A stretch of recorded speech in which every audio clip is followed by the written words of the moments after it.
నందెల్లి మహిపాల్ మీద రేకుర్తిలోని స్థలం పైన లేనిపోని ఆరోపణలు చేస్తూ కేసులు బుక్ చేస్తున్న సందర్భంగా, అలాగే నదినాల స్థలం మీద దళితులపై అనవసరంగా కేసులు పెడుతున్న సందర్భంగా రేకుర్తి మాజీ సర్పంచ్గా నందెల్లి ప్రకాష్ మీడియా సమావేశం నిర్వహించారు. ఈ సందర్భంగా నందెల్లి మహిపాల్ మాట్లాడుతూ ఖలీల్ షేక్ అబూబకర్ వాళ్ళ మీద ఈ సమావేశం ఏర్పాటు చేసినట్లు తెలిపారు.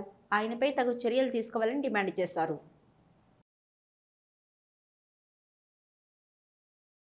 చాలామంది రాజకీయ నాయకులు కూడా కొందరు వాడుకుంటారు, రాజకీయ నాయకులు కూడా కొందరిని వాడుకుంటారు. సపోజ్ ఇప్పుడు మనకు బండి సంజయ్ ఉంటాడు.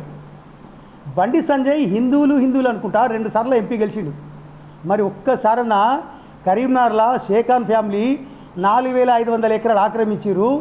1990లో హానెస్ట్ కలెక్టర్, జిల్లా కలెక్టర్ మీనా గారు చెప్పిర్రు, ఈజ్ ఏ ల్యాండ్ గ్రాబర్, ఇతను భూములు దొంగిలించే వ్యక్తి అని జిల్లా కలెక్టర్ చెప్పిండు కదా అని బండి సంజయ్ ఆలోచించిందా? మరి అదే బండి సంజయ్ 2003లో Sumita Dabra collector IAS officer అండి. ఇండియన్ అడ్మినిస్ట్రేషన్ ఆఫీసర్స్ వాళ్ళు చిన్న స్థాయి కాదు. సుమితా డాబరా గారు కూడా 2003లో ఖాళీద్కు, షేఖాన్కు, షేక్ సాలేకు అపోజిట్గా మేము ఫైట్ చేస్తున్న వ్యక్తులకు ఆర్డర్స్ చేసిరు.